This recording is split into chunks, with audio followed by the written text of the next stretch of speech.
kowe, aku tidak perlu menjadi orang Jogja, tidak perlu menjadi tidak perlu asli Jogja untuk kemudian bisa menjadi orang Jogja yang seutuhnya. Kenapa mereka yang hadir di sini tidak mencoba untuk beradaptasi dengan kondisi yang sudah ada lebih dulu? Kenapa mereka yang hadir tidak mencoba untuk menyesuaikan dengan keadaan yang sudah ditata jauh sebelum mereka hadir?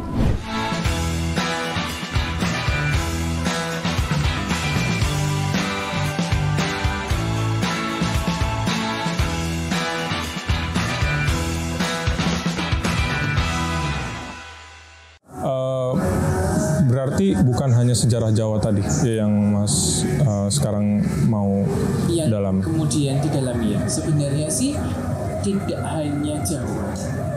Karena kita sangat paham dalam satu proses penelusuran sejarah itu pasti akan ada mozaik sejarah-sejarah lain yang kemudian kawin, yang kemudian terhubung.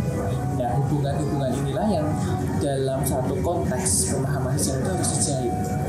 Sesederhana ketika saya membaca, terakhir yang saya baca itu adalah naskah yang berjudul Babat Mentawis, penceritaan tentang pembuangan Habib II di Saparua. Oke.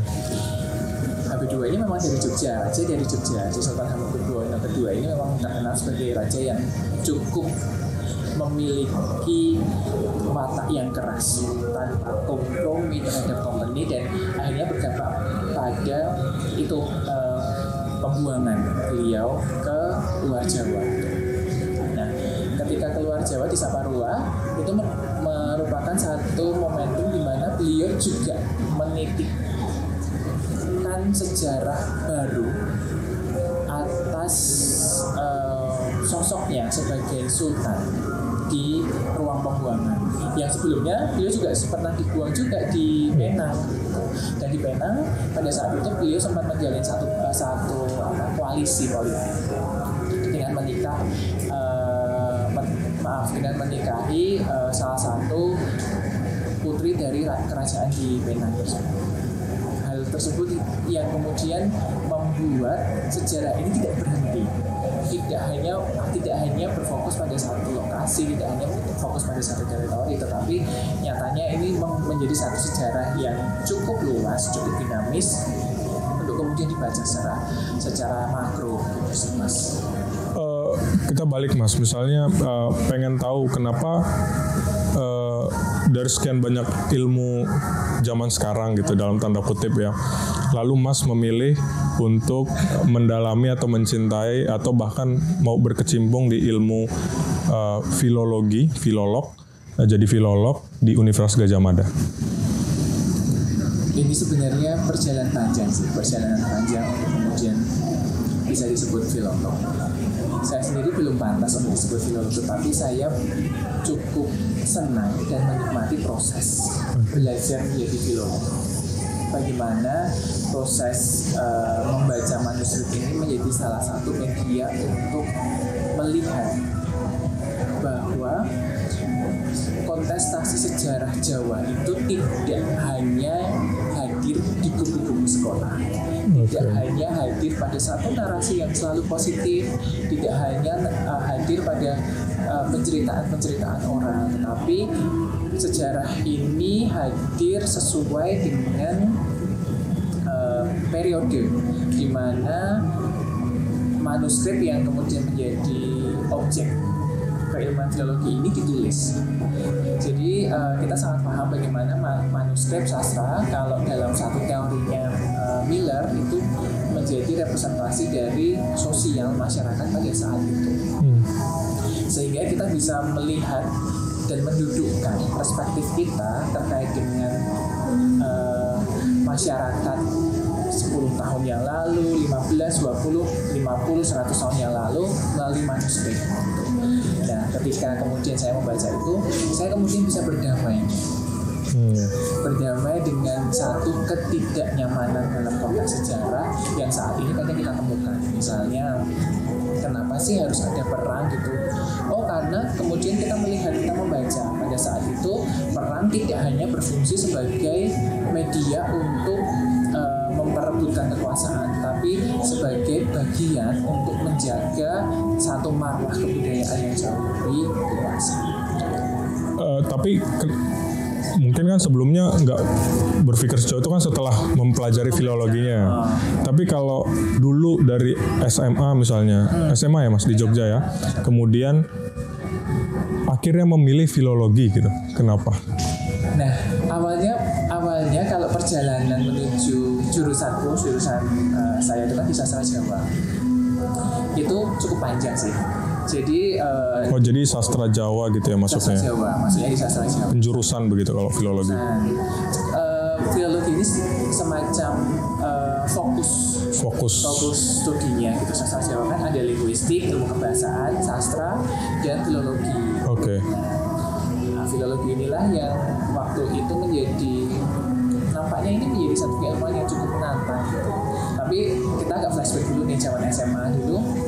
Aku merasa bahwa biar agak akrab aku pakai kata aku ya. Yeah.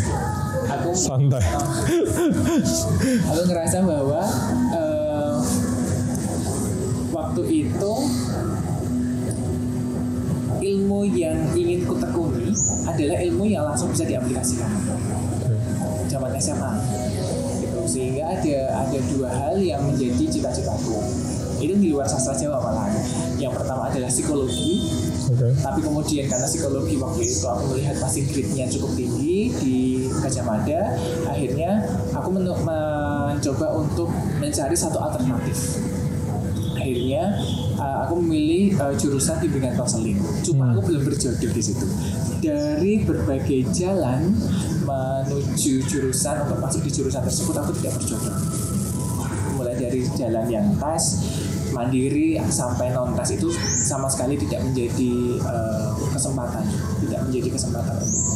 Kemudian yang kedua matematika. Tapi waktu itu nampaknya ketika belajar matematika itu diriku harus dihadapkan pada satu fase untuk belajar eksakta yang lain. Sementara aku punya kelemahan belajar di bidang fisika. Belum tahu nih, terus kemudian mau ambil jurusan apa. Akhirnya di sesi terakhir waktu itu, di kesempatan terakhir diriku apply untuk mengambil atau memilih jurusan BK lagi di pilihan pertama, dan yang kedua sastra Jawa di UGM. UNY pilihan pertama, kemudian UGM pilihan kedua. Tapi yang kemudian menjadi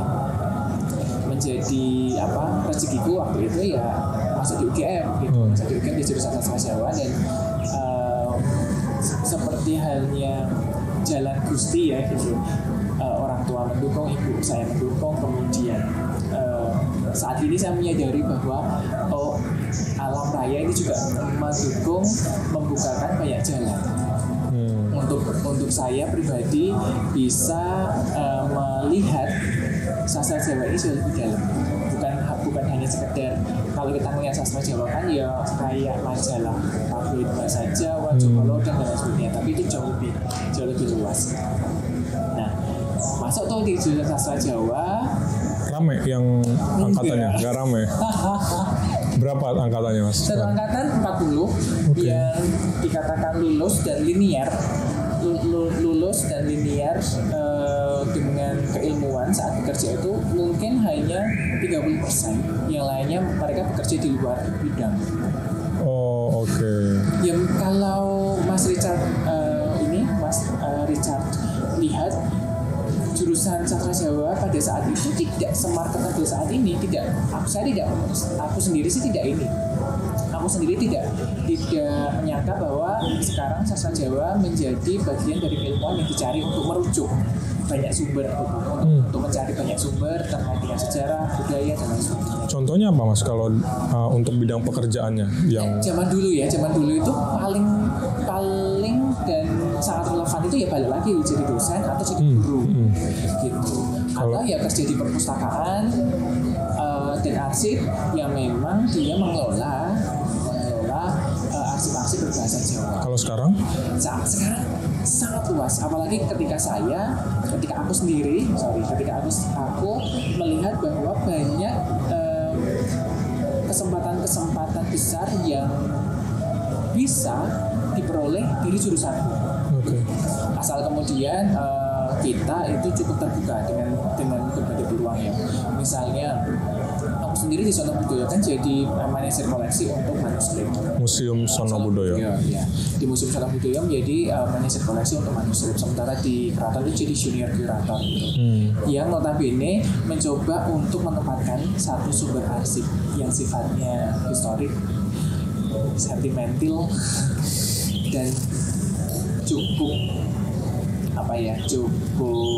bisa dikatakan menjadi satu dokumen primer yang tidak banyak informasi yang bisa disampaikan kepada publik atau cukup rahasia, begitulah bisa dikatakan.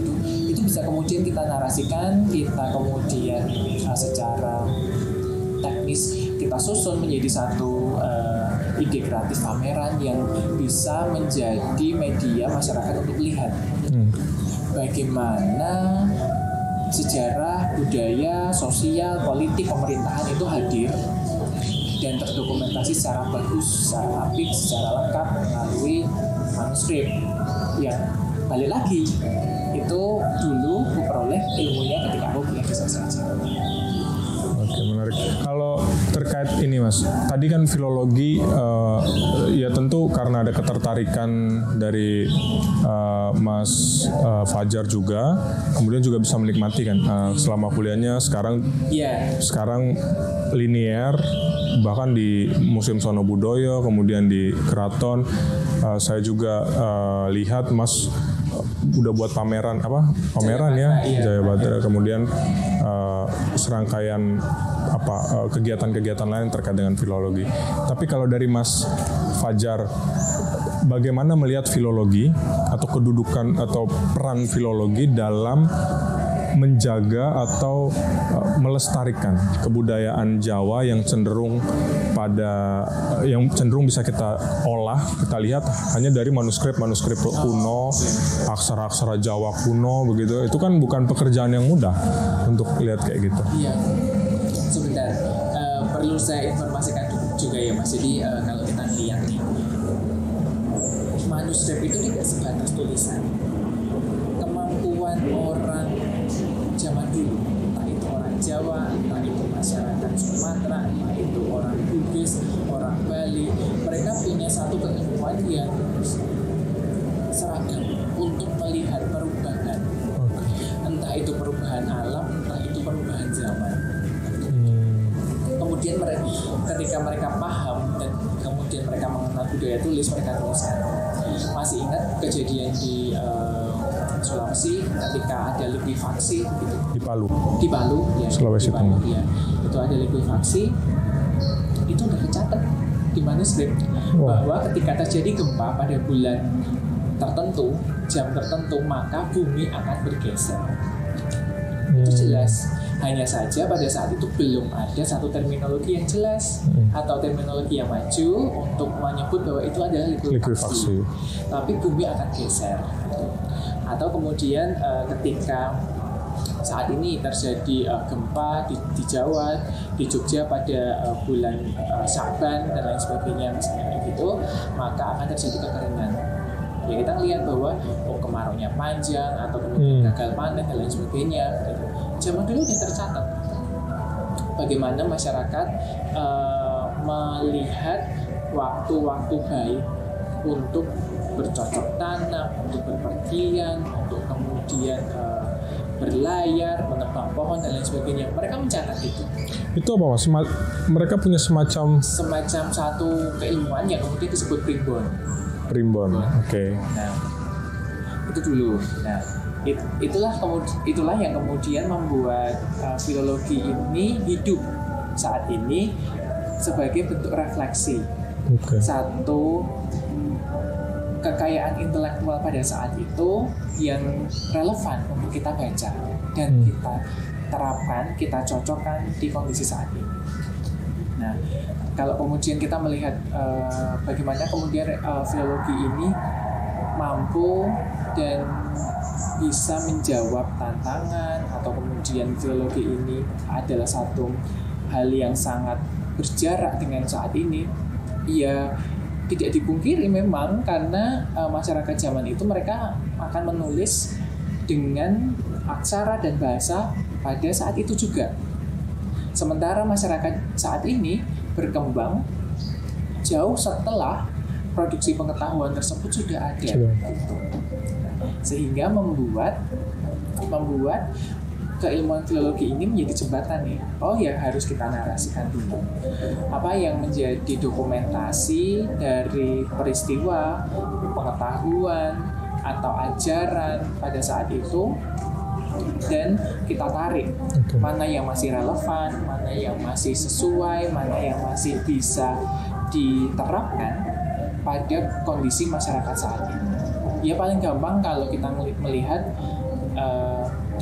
dan sangat dekat denganku saat ini adalah melihat satu sistem pemerintahan yang notabene ini menjadi satu manifestasi dari keilmuan filologi.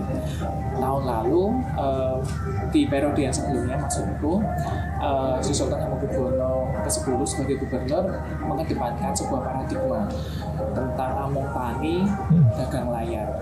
Dari mana konsep agraris ini digali kalau kita tidak melihat dari dokumentasi zaman. Among tani jelas itu relevan sekali dengan konteks agraris masyarakat Jawa, dagang layar. Bagaimana kekuatan maritim ini hadir sebagai bagian dari sejarah panjang tidak hanya Jawa tapi Nusantara, Indonesia pada saat itu. Dan itu sudah tertulis sejak lama, terdokumentasikan sejak lama. Filolog membantu untuk mengejawantahkan. Oke. Tadi menarik Mas, among tani, dagang layar, agraris, maritim. Itu penting untuk masyarakat Jawa. Tidak hanya Jawa, nasional ini. Ini kemudian diterjemahkan sebagai satu program nasional oleh Pak Hilman Farid. Penelusuran jalur rempah. Melihat bagaimana kemudian jalur rempah ini menjadi satu jembatan historik yang menghubungkan kawasan satu dengan kawasan yang lain, yang dipisahkan dari lautan, dipisahkan oleh lautan. Tetapi kemudian kita disatukan oleh satu keseragaman tentang komoditi unggulan yang tidak hanya dimiliki oleh satu daerah Jawa, Sumatera, tetapi dimiliki hampir oleh seluruh daerah di Nusantara, di Indonesia, dan diincar oleh masyarakat asing. Dan kalau Mas lihat masyarakat yang agraris atau masyarakat yang maritim khususnya dalam konteks masyarakat Jawa itu sudah memudarkah sehingga misalnya Gubernur Sri Sultan Hamengkubuwono ke-10 kemarin harus mengingatkan kembali dalam tanda kutip dengan satu. Kalau memudar, ya kita sangat paham ya Mas, bagaimana kemudian lahan-lahan yang dulu ditumbuhi padi sekarang kemudian ditumbuhi oleh batu bata. Kita sangat paham banget.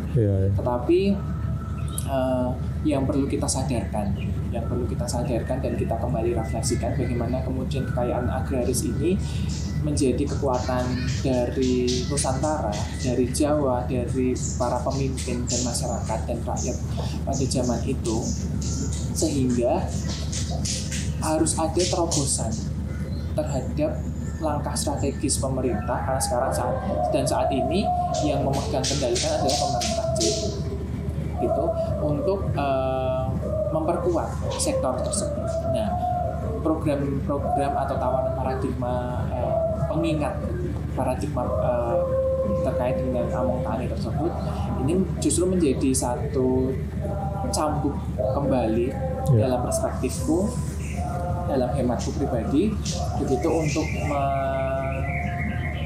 membukakan mata bahwa kalau dulu zaman Soekarno, Indonesia itu ketika dipimpin Soekarno, Indonesia itu sebagai macan Asia, dan kita itu sebagai lumbung, dulu itu sebagai lumbung padi, tapi kenapa sekarang kita harus impor? Ada satu hal yang sepertinya ini tercerabut, satu periode yang tercerabut ini harus coba kita tata kembali. Nah, filologi punya peran untuk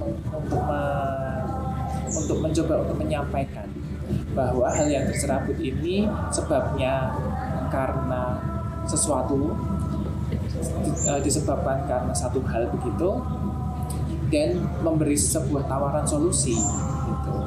Nah, teknis itu pasti akan kembali pada pemerintah dalam kebijakan. Artinya filologi juga bisa membantu kita melihat perjalanan atau rentang sejarah gitu ya? Iya, tentu seperti itu. Jadi filologi itu tidak sebatas keilmuan yang statis, tapi cukup dinamis.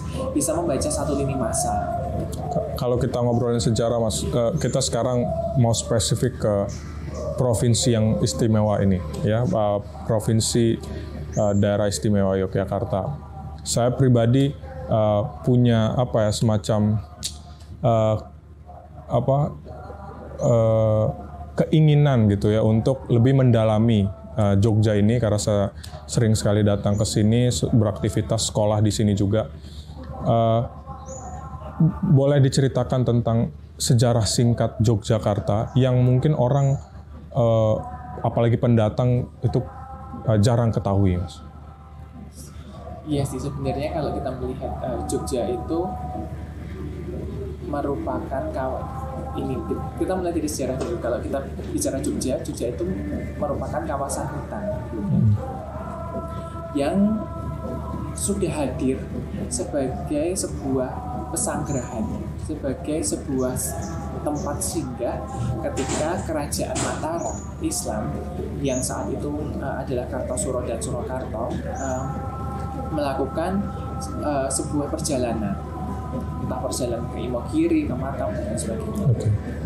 Nah, pesanggrahan tersebut disebut pesanggrahan Garjitawati. Jadi Jogja itu sebenarnya rootnya itu sudah hadir lebih dulu sebelum terjadi perjanjian Giyanti di tahun 1755. 1755 ada perjanjian Giyanti, kemudian Pangeran Mangkubumi memperoleh kawasan yang disebut Yogyakarta. Dalam tulisan para scholar barat itu menyebut bahwa Yogyakarta ini dikatakan sebagai kawasan subur. Mereka menganggap bahwa Jogja ini adalah manifestasi dari Ayodhya, kawasan subur yang diamini atau yang kemudian diilhami dari mitologi Ayodhya, Ramayana, Mahabharata yang ada di India. Cuma kemudian kita melihat lagi konteks sejarah yang kemudian tertuang, karena konteksnya manuskrip ya, tertuang di manuskrip. Memang Jogja ini menjadi satu kawasan sanctuary area gitu, atau kawasan suci yang dikelilingi oleh potensi alam, gunung Merapi, kemudian sungai dan lain sebagainya. Secara geografis itu membuat Jogja cukup kuat untuk kemudian hidup. Nah, tetapi pada satu titik Jogja ini juga memiliki satu pemerintahan yang cukup dinamis dan perjalanannya juga fluktuatif, Mas. Pangeran Mangkubumi jelas menjalani satu periode perang yang cukup lama sampai akhirnya lahir Jogja. Kemudian ketika Jogja sudah lahir dan kemudian keraton sudah berdiri, diteruskan oleh penerus-penerusnya, tetapi itu juga tidak semulus yang kita bayangkan gitu. Periode Sultan kedua ada peristiwa Geger Sepehi, periode Sultan ketiga beliau hanya bertahta sangat singkat 2 tahun, Sultan keempat masih kecil sehingga semua politik praktisnya itu lebih dilakukan oleh Dewan Perwalian.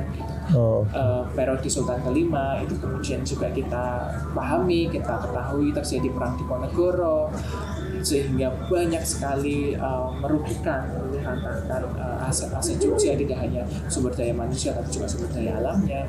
Kemudian periode HP6, HP7 semua sedang melakukan penataan. Yang kita lihat saat ini, Jogja saat ini adalah Jogja peninggalan periode Sultan ke-7 dan ke-8. Bagaimana melihat Lengkung, bagaimana kita melihat kawasan Malioboro dan kawasan dari Tugu ke selatan ini menjadi ruang-ruang pertokoan, perniagaan, itu muncul pada periode Sultan ke-7 dan ke-8.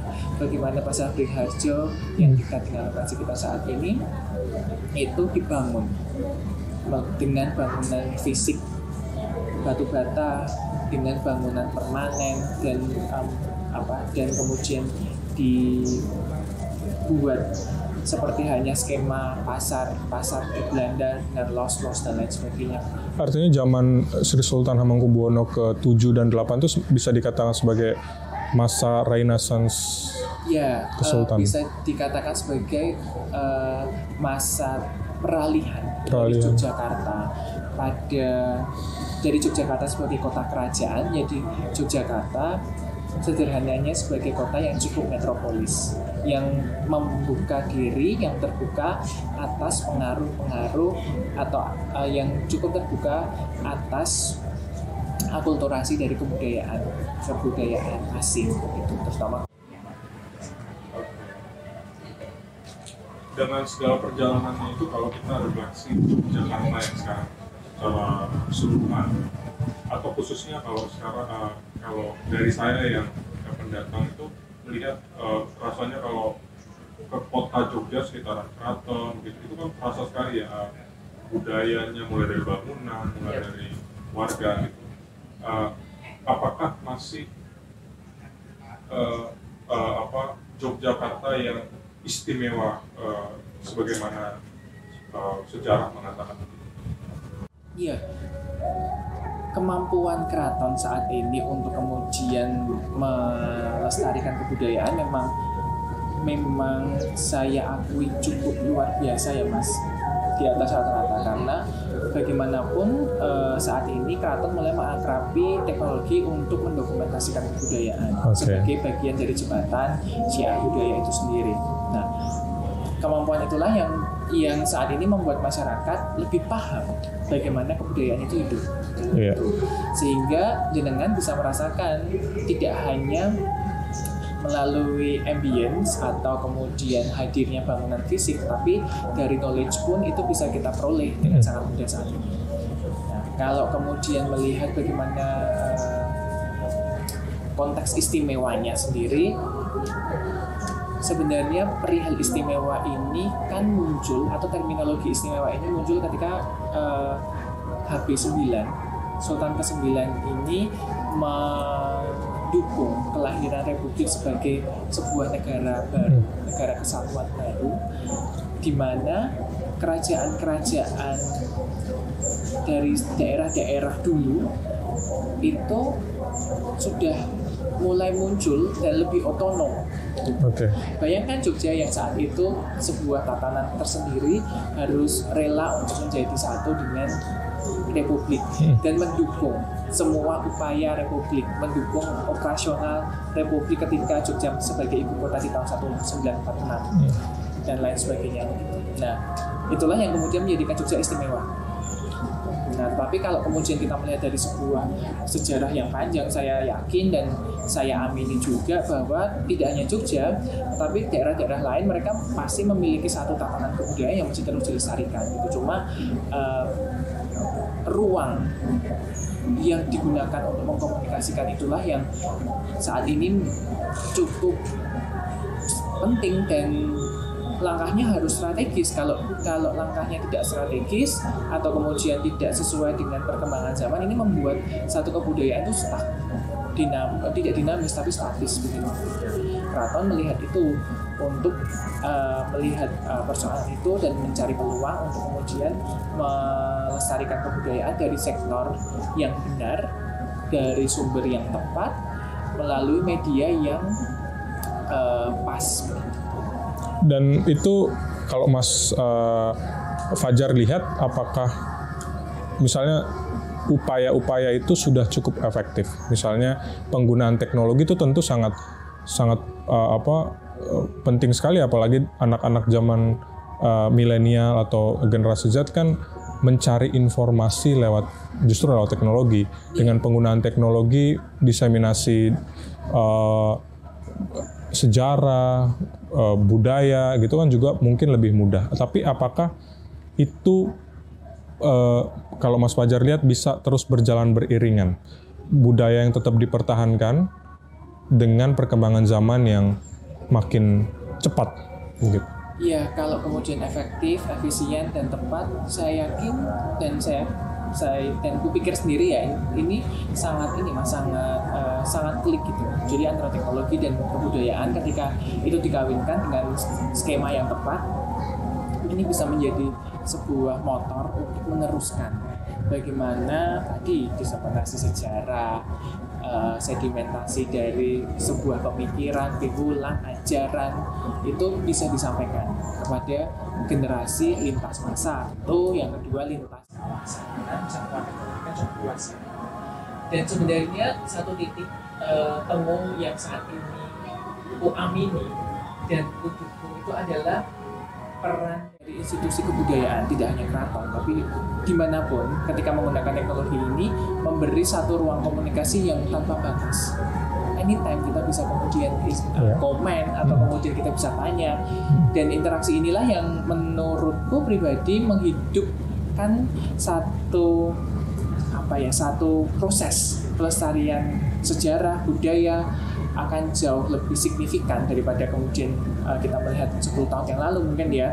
Kalau kita mau penelitian atau kita mau belajar kebudayaan aja rasanya angel, itu mau masuk ada satu sektor yang dirasa memiliki satu sumber primer menjadi satu pusat kebudayaan gitu kok.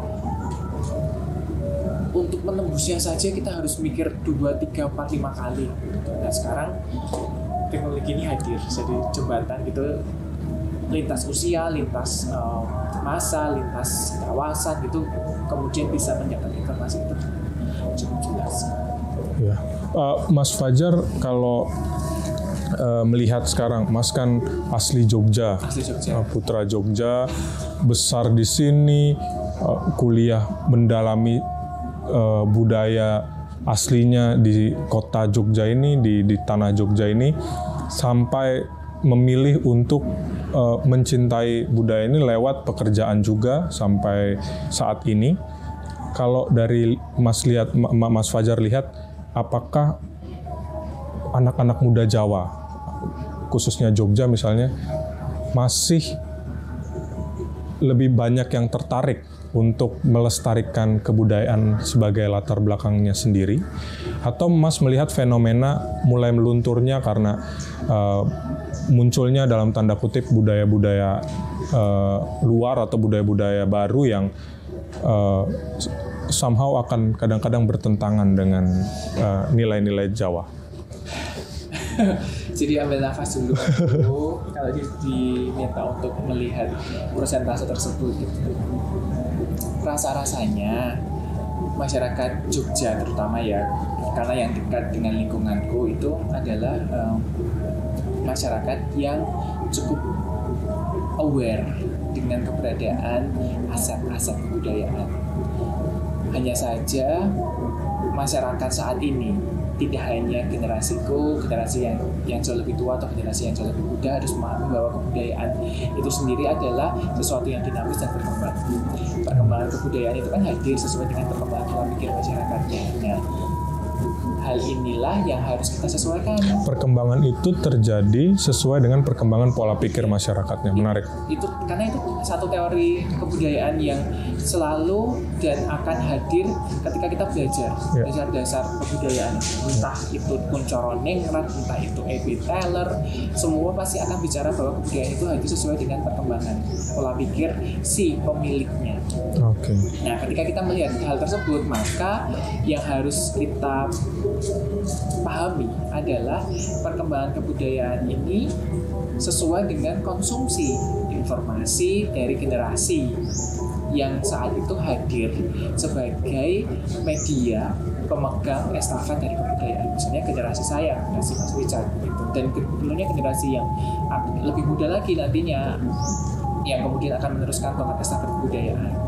Hanya saja yang harus dipastikan bahwa nilai terkait dengan kualitas budaya tersebut harus dipertahankan dulu, harus dipahami dulu. Kalau tidak, ya nanti kita hanya sekedar mewariskan informasi, bukan kemudian mewariskan satu nilai, mewariskan satu paham terkait dengan nilai kebudayaan yang hadir, yang kemudian kita pelihara dari leluhur.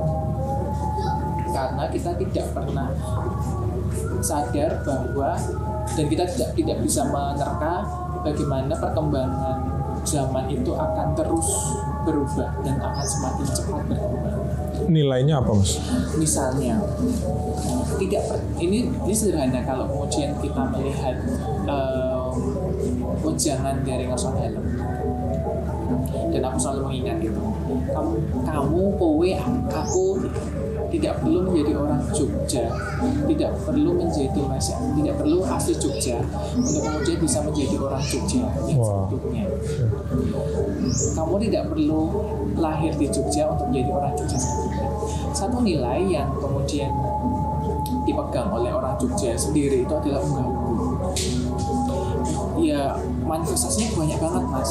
Unggah-ungguh yaitu sopan santun. Kalau kemudian di filosofi Pangeran Mangkubumi itu ada sawiji berkesengguh orang mingkuh, begitu sungguh-sungguh tapi kemudian tidak menyepelekan, atau percaya diri tapi tidak arogan, gitu. Orang mingkuh tidak mudah putus asa.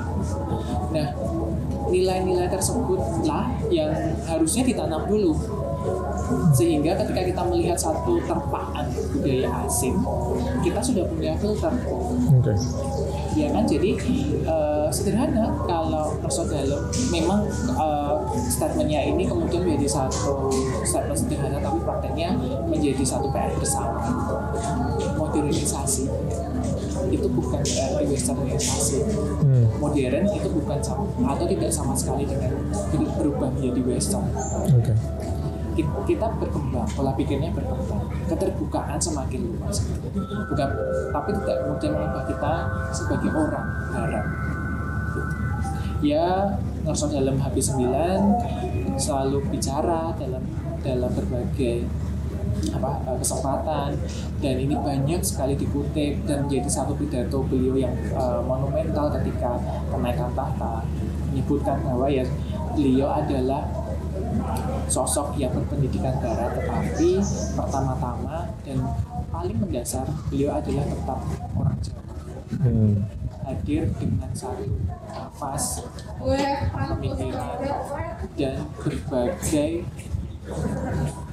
cara pandang yang didasarkan dari pemahamannya atas didikan leluhur, dan kemudian beliau kontekstualkan dengan pendidikan ala barat yang beliau tekuni. Nilai-nilai tadi kalau menurut Mas Fajar, apakah nanti oleh pemerintah, apakah oleh guru, apakah oleh dosen, apakah oleh orang tua, bagaimana menurut Mas Fajar untuk bisa menularkannya terus, lalu menanamkannya ke...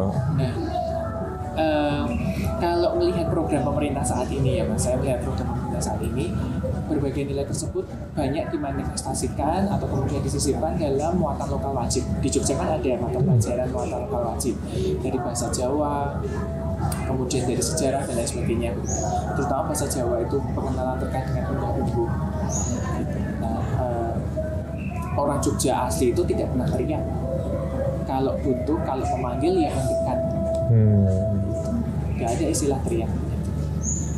Nah, itu yang sebenarnya saat ini rasa-rasanya mulai agak luntur gitu, melihat kondisi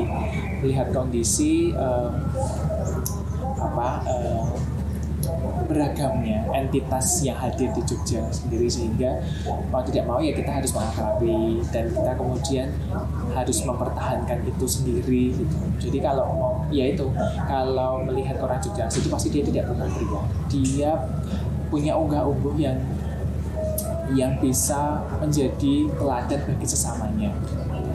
Saya ingat beberapa hari lalu itu ada viral. Kalau kita mau lewat dari Jalan Tugu mau ke Malioboro itu kan ada rel kereta, itu kan dituntun ya. Lalu ada video yang viral itu orang asal aja lewat tanpa nuntun, pokoknya digas begitu. Lalu itu di komennya ada perdebatan. Nah, saya juga ingat waktu pertama dulu saya waktu sering datang ke Jogja itu kalau ke wilayah keraton misalnya wisata, itu ada wilayah yang saya kalau mau masuk itu harus dituntun. Nah, apakah itu termasuk cara untuk secara praktis, secara terlihat begitu untuk memberitahu kepada orang, apakah itu orang Jogja atau tidak orang Jogja, ini loh nilai-nilai Jogja soal sopan santun, soal cara menghargai. Apakah hal-hal seperti itu masih terus harus ditekankan? Tentu Mas. Bahkan dulu kalau kita kan sekarang melihat misalnya di keraton itu kalau lewat di kawasan Magangan atau kemudian di kebun itu harus dituntut. Sesederhana kalau kita lewat depan rumah orang zaman dulu, lewat depan halamannya pasti kita tuntut untuk menghormati si pemilik rumah. Yang pertama, satu, kita menghormati pemilik rumah, dan yang kedua kita mengapresiasi karena sudah diberikan izin untuk bisa lewat situ. Nah, itu yang harus dipahami dulu, bukan sekedar kemudian asal nyelonong dan lain sebagainya gitu sih. Nah, kereta api, kalau kemudian kita kontekskan pada kereta api, kita paham dulu nih kenapa harus dituntut. Itu bukan semata-mata tidak boleh naik motor di atas rel gitu, atau kemudian membelah rel kereta api dari kawasan Tugu, jalan Margo Utomo ke Margo Mulyo gitu, ke Malioboro gitu. Tapi lebih kita pahami bahwa ketika ada satu, ini kemudian saya kontekskan dengan sains ya, ketika ada satu kereta yang akan lewat, pasti akan ada satu aliran listrik. Aliran listrik itu ketika dia mengalir melalui media padat yang berarti itu rel, itu pasti akan memberi dampak pada kendaraan bermotor, entah itu macet, entah itu tidak berjalan. Itu kita sering temui di berita-berita ketika kemudian ada mobil yang dia terjebak di rel, nggak bisa hidup. Ya, nah, hal itu yang kemudian sebenarnya sedang diedukasikan, tetapi melalui media lain. Kalau kita lihat sekarang, Jogja kan sangat terbuka dengan berbagai entitas yang hampir setiap hari roda sosialnya, roda ekonomi itu kan berjalan begitu cepat ya Mas. Rasa-rasanya itu jadi kayak Jogja saat ini tuh Jogja yang cukup merungsung nggak sih? Jadi kayak apa-apa dituntut cepat, apa-apa kemudian dituntut ya it's good, itu sangat baik gitu, kemudian kerja efektif efisien, tapi yang hadir itu bukan efektif efisiennya, tapi terkesan buru-burunya. Nah, termasuk itu jadi asal terabas dan lain sebagainya. Kalau ini sebenarnya kayak orang yang tidak memahami konteks itu atau tidak memahami pengetahuan itu, nilai itu, seolah-olah ya sudah asal aja gitu, asal aja. Tapi kalau orang yang paham ya pasti dia tuntun gitu. Bahkan kita sering melihat di beberapa media sosial kita temui video-video para pesepeda tinggi begitu yang kemudian ada nenek-nenek lewatan kemudian di Nyuwun Sewu gitu. Nah, adem kan ya rasanya gitu melihat kayak gitu, bukan kemudian asal nyelonong dan lain sebagainya gitu. Kayak gitu yang seolah-olah menjadi satu citra buruk dari Yogyakarta, tapi harus kita lihat lagi nanti apa itu benar entitas dari Jogja atau bukan gitu. Karena saya kembalikan tadi dengan statement dari Mas Dalem, tidak semua orang di Jogja itu juga orang Jogja. Kalau kalau Mas Dalem ngendika bahwa tidak perlu lahir di Jogja untuk menjadi orang Jogja, tidak perlu asli Jogja untuk menjadi orang Jogja. Tapi kalau ketika seperti itu, apakah semua orang Jogja itu apakah semua yang berada di Jogja itu orang Jogja?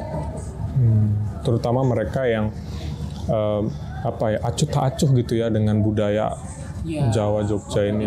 Gitu. Jadi rasa-rasanya mereka lupa tentang pendidikan moral yang diajarkan sejak dini. Ya kita paham di mana bumi dipijak, di situ langit dijunjung.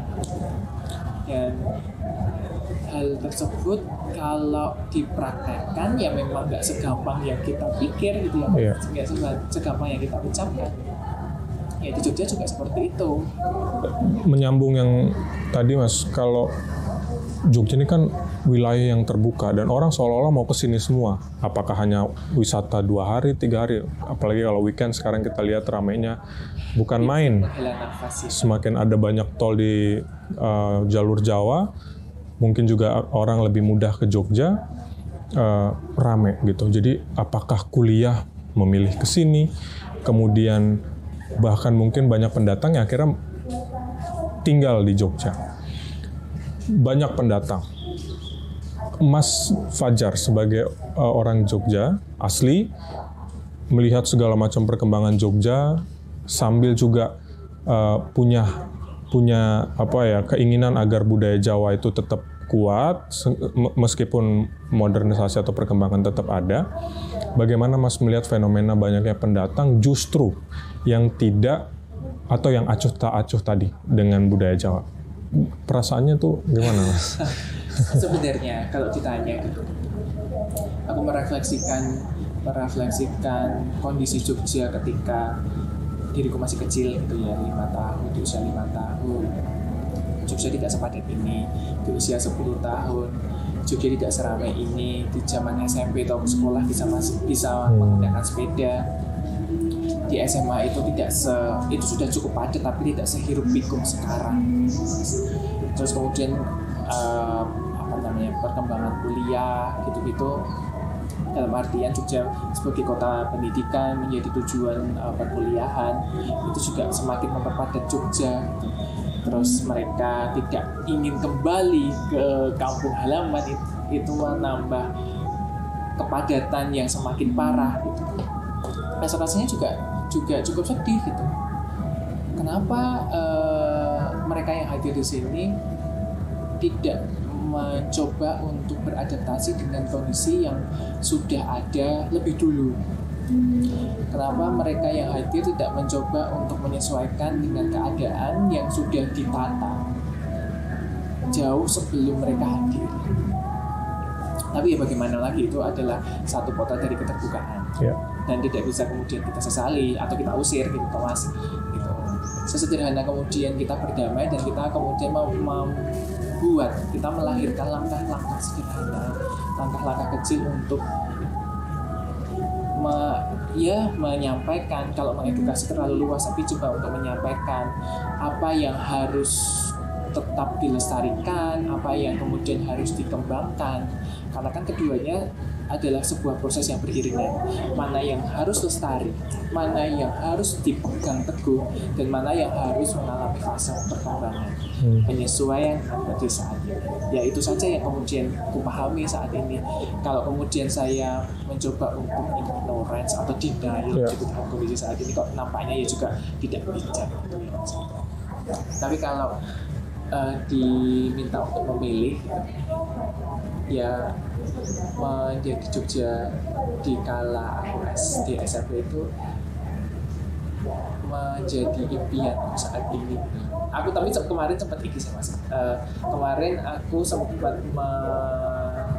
mengalami fase nostalgia itu ketika awal-awal COVID semua gitu. Terus kemudian melihat Jogja tidak macet, udaranya segar, jalan itu seolah-olah memiliki kebebasan, memiliki kemerdekaan untuk bisa berdampingan dengan jalan raya, kendaraan bermotor. Kalau sekarang kita ngelihatlah jalan raya gimana padatnya gitu. Kita jalannya nggak benar aja, kita mungkin bisa kesenggol kendaraan ya. Tapi kemarin awal-awal COVID aku cukup bernostalgia dengan satu kondisi. But it's not good ya, karena kondisinya pandemi.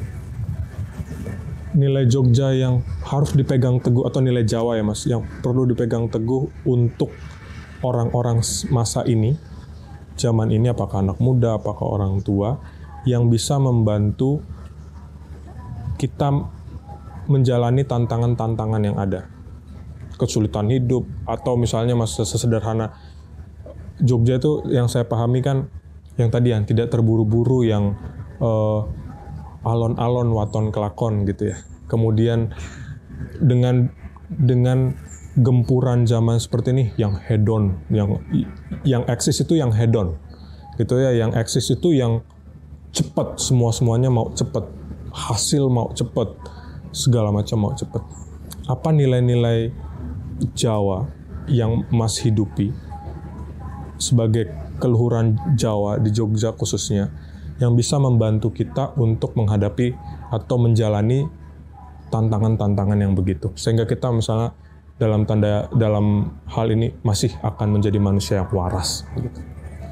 Iya, yang selalu ku amini dan kemudian selalu kalau orang Jogja itu ngomongnya diugemi gitu. Itu adalah sengguh lan ora minggu. Sengguh itu kita bersungguh-sungguh, kita percaya diri, tapi kemudian tidak arogan. Sengguh lan ora minggu. Lan ora minggu, sengguh lan ora minggu.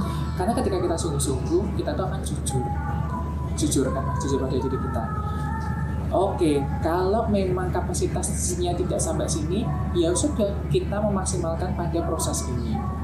Ketika tidak berada pada fase yang kemudian dicitrakan oleh masyarakat pada umumnya, yang seolah-olah dinormalisasi, hedon, lifestyle yang tinggi gitu, ya sudah, itu berarti memang bukan bagian dari uripku. Kenapa kemudian aku kudu maksa gitu? Ketika kita punya rasa itu, ya pasti kita akan berdamai dengan banyak hal. Kita akan bersyukur dengan berbagai kondisi. Orang minggu tidak putus asa. Bagian yang kemudian menjadi impian kita ya sudah kita kejar.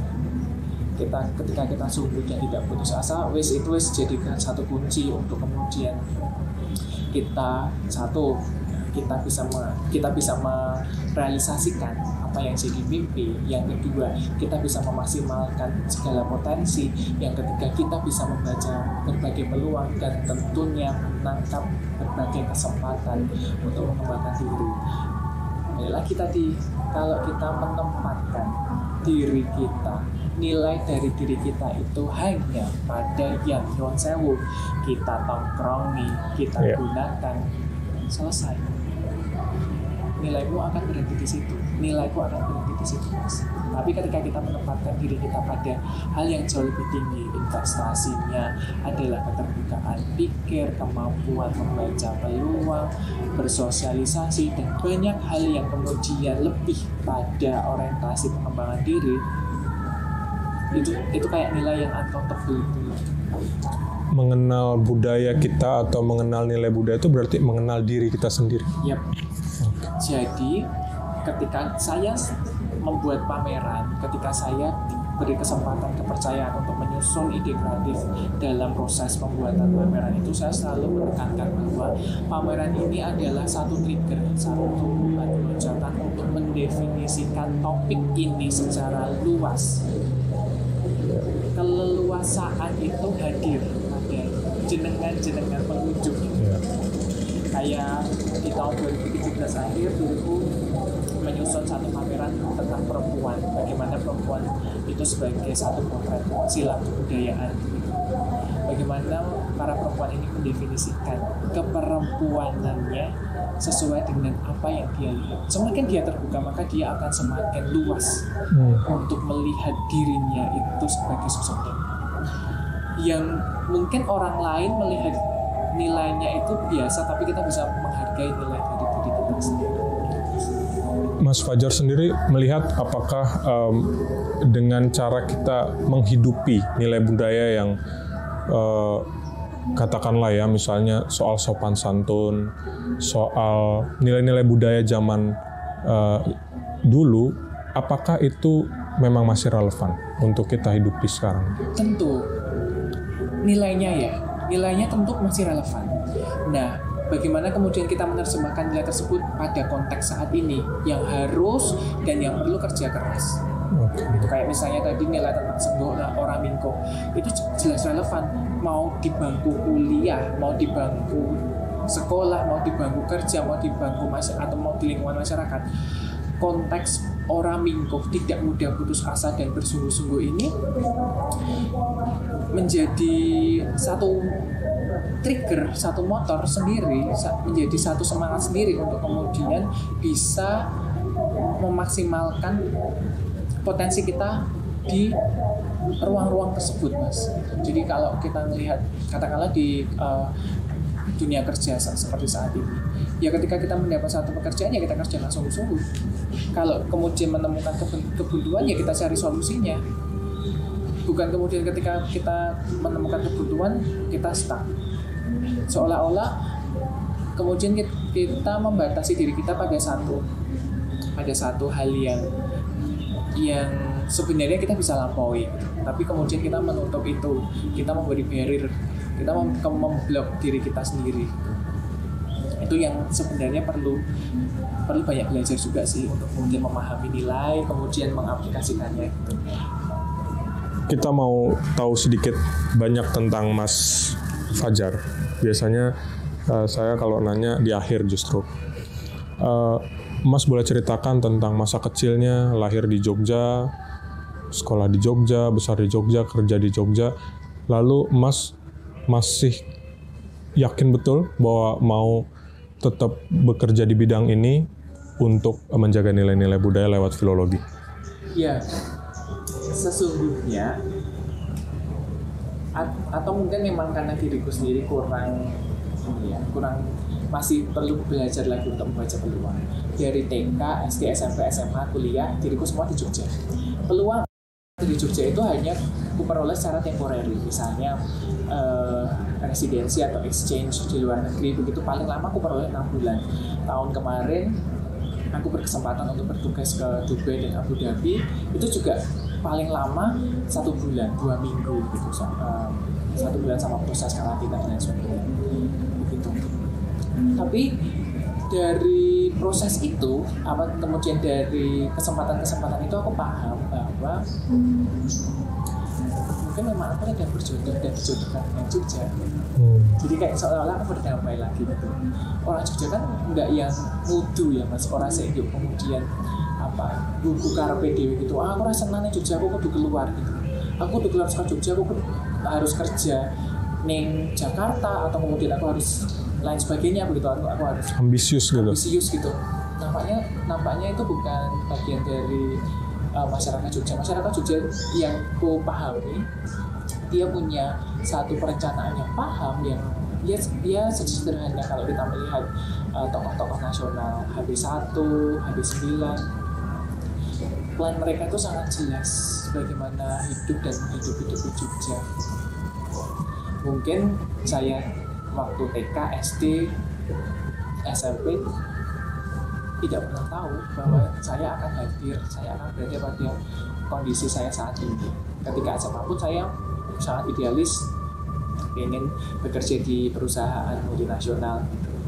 Tapi ketika kuliah kemudian melihat bahwa oh iya ya, ada satu tanggung jawab moral yang sebenarnya ini dibebankan. Tidak hanya ditanggung jawabkan, tapi ini menjadi satu beban kepada seluruh masyarakat yang hadir di Jogja untuk hidup dan menghidupi kebudayaannya, hidup dan menghidupi nilainya. Karena balik lagi dalam keluargaku itu kita dipahamkan, kita selalu dididik yang saat ini kita peroleh ini adalah yang sedang kita pinjam. Kita memang kita seolah-olah kalau definisinya itu kan mewarisi ya dari leluhur, tapi sebenarnya kita sedang pinjam untuk kita kembalikan lagi ke generasi itu. Jadi ketika melihat ya belum punya kesempatan untuk keluar di Jogja, mungkin aku sedang dijodohkan di Jogja saat ini. Episodeku berada di Jogja sampai sekarang, dan yang aku harus dan saat ini sedang kujalani prosesnya adalah mencoba memaksimalkan membaca keJogjakartaan ini secara utuh dan harus ku kembalikan lagi ke generasi berikutnya.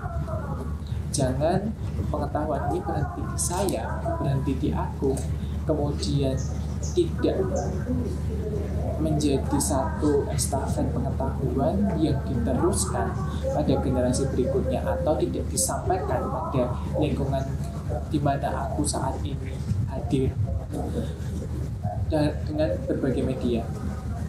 Karena kalau ini berhenti di saya, berhenti di aku sendiri, itu seperti hanya satu surat yang hanya berada di laci, tidak punya kesempatan yang jauh lebih luas untuk dibaca, untuk diterima, atau untuk ditolak. Untuk sekedar ditolak aja tidak punya kesempatan. Sehingga ya kesempatan yang paling dan yang harus kemudian ku kejar adalah membagikan ini. Ketika ada ketidaksesuaian, ketika ada ketidakcocokan, disitulah proses belajar. bisa dikatakan bahwa salah satu nilai Jogja atau nilai Jawa yang tadi Mas ceritakan mungkin dengan istilah kesederhanaan begitu, kesederhanaan Mas untuk memilih tadi tidak mengikuti ambisi pribadi, tapi juga masih bisa merefleksikan pilihan untuk tetap ada di Jogja. Terakhir Mas, mungkin apa makna Jogja, makna Jawa untuk Mas Fajar secara pribadi? Kalau bicara Jogja dan Jawa itu tidak sederhana, tapi memaknai Jogja dan membaca Jawa ini seperti hanya menyelami relung-relung pengetahuan yang tidak pernah habis untuk kemudian kita pelajari, untuk kemudian kita jahit keilmuannya sedikit demi sedikit, untuk kemudian kalau saat ini kita melihat, untuk kemudian kita coba terapkan pada satu kehidupan yang jauh lebih disiplin, yang notabene semua perjalanan ini adalah satu perjalanan panjang yang mau tidak mau langkahnya memang tidak bisa instan. Memaknai Jogja itu ya kalau kemudian pendek kata itu, memaknai Jogja itu adalah proses belajar yang tidak bisa dijalani secara instan. Semua ada, semua bisa diganti, semua bisa dilihat, dipahami secara empiris. Pengalaman jenengan dengan saya berbeda. Mas Richard melihat Jogja dari perspektif luar yang mendudukkan kota ini sebagai kota tujuan. Saya melihat Jogja sebagai kota hidup. Yeah. Sehingga kita sudah punya titik start yang berbeda, tetapi kita punya satu tujuan yang sama, untuk hadir, untuk belajar, untuk ada sebagai sosok yang mandiri terkait dengan konteks kebudayaan yang jauh lebih luas.